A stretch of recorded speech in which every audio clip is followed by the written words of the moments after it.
All right, ladies and gentlemen, masterpiece of the week. Week two is on this image. We're going to watch a short video. This time the video is going, or the sound is going to work. I heard that it didn't work. I didn't find out until Thursday. If you ever watch a video and you don't hear the sound, or if I'm showing you a video in my lecture and you don't hear the sound, please tell me. You might be the first or one of the first, so that way I can fix it for everybody else. So let's go ahead and watch the video. How did American Gothic get so famous? It's two people, a house, and some sky. Isn't it a little overrated? Just a second. Put down the 3-time pitchfork. So I understand that Grant Wood made an incredible painting. You can see it in all the little details. Like how the pitchfork's lines are repeated in the house and Farmer's shirt, or how there are complementary patterns in the window drapes and the woman's dress. The painting is technically complex. But look at this. This is what you get when you Google American Gothic parody. Pages and pages of the exact same joke. Star Wars, Minions. There are so many parodies. You don't get everywhere from Rocky Horror Picture Show to Mulan. Not to mention they'll lose the farm. With nice lines alone.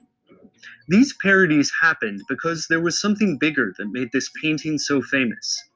And understanding the secret to American Gothic's success actually helped me to appreciate it for the first time. Nobody would have guessed Grant Wood's painting would be a huge success. Born near Anamosa, Iowa, he grew up in the big city, Cedar Rapids. But in the 1920s, he frequently traveled to Europe. Impressionism was an inspiration. So was Pointillism. Older artists influenced him too. He said Jan van Eyck's look changed his art. I think you can see it in these long, flat faces that Wood drew himself. The result of that traveling was a guy who was half European artiste, half Iowan farm boy. So when Wood passed by this house in Eldon, Iowa, he saw something. Something Gothic, that weird, slightly ominous window, and something American, too. He made sketches of the house and enlisted his dentist and, his sister as models for the painting.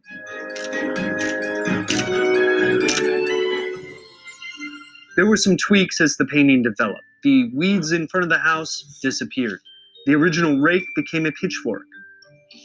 Wood promised he'd elongate his sister's face so she wasn't recognized as the wife of this older dentist.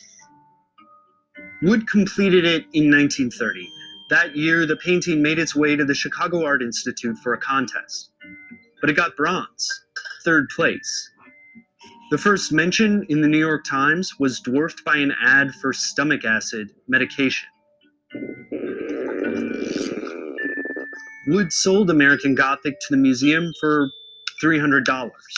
That's the big question. How did a 3rd place $300 painting featuring a dentist and the artist's sister turn into an icon? America changed a lot from 1880 to 1920. This chart shows all the jobs. The big one to notice is agriculture. In 1880, almost half of all Americans were on the farm. Now let's go to 1920. Agriculture went from 48% to just 25%. In 1880, about 30% of Americans lived in cities. By 1920, it had jumped to more than half. America was split between city and country. In the 20s and 30s, city people started snarking. The critic H.L. Mencken's a good example. Imagine Bill Maher, but more famous with 20 extra IQ points and less pot. Mencken called small-town people the bourgeoisie. This kind of thing was common. In 1920, Main Street was a hit novel that was basically about how small towns stunk. American Gothic was perfectly balanced for this big, nasty fight. Some city people saw the couple as the bourgeoisie. Some country people saw them as authentic Americans. Remember that blue and black dress, or white and gold dress, that went viral on BuzzFeed? That didn't go viral because it was a great picture. It went viral because it was a great fight. In 1930, American Gothic wasn't that different. Grant Wood knew what he was doing. This is Grant Wood's 1935 self-portrait, Return from Bohemia. He's trying to look like a solid Iowa artist, but he was always bohemian too. In 1932, Wood painted Daughters of the Revolution. He said it was his only satire, an American myth blocked by women clinking their teacups. Or look at 1939's Parson Weems' Fable. It honors the story of George Washington refusing to lie about chopping down a cherry tree. Then the curtain pulls back. That American story is just something Parson Weems made up. Farmer, artist, real American, artistic snob. Grant Wood kept everybody guessing. If you think about it, his approach to art was not that different than all those stupid parodies that try to have it both ways. Half the time, they're honoring the painting and the idea of a solid American couple.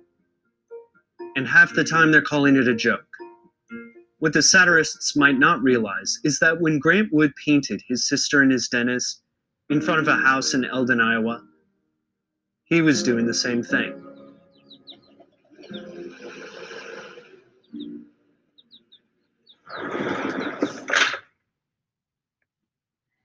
Okay, so here is the complete image here. You can go ahead and at some point you're probably going to want to pause to draw. Again, I want you to draw the image for 15 minutes. So spend 15 minutes on your drawing. Again, the artist name is Grant Wood. The title is American Gothic. So the arch that we see in the window here, this kind of round to point, that's a Gothic arch. So this is the Gothic part. And then the scene itself, again, is classified as very American. So we get the title American Gothic. Here are the people that posed, again, his dentist and his sister. And these is them for real here. And you can see that the dentist's face is basically the same, but he did, like I said in the video, elongate his sister's face a bit. Sometimes people get these confused as husband and wife, but it's actually in the image supposed to be father and daughter. This is the real house as of today, basically, or recently. Someone did fix it all up, and it's used for a lot of different things. Like you can see here, there's been some music in here. So it's kind of like a famous location now in Eldon, Iowa. And again, parodies, like he was saying. There's just tons and tons of parodies. This is one of those images that's become a part of American pop culture. All right, here we go. Here's your image again. Here's your artist and title. Go ahead and pause here so you can draw and then submit when you finish.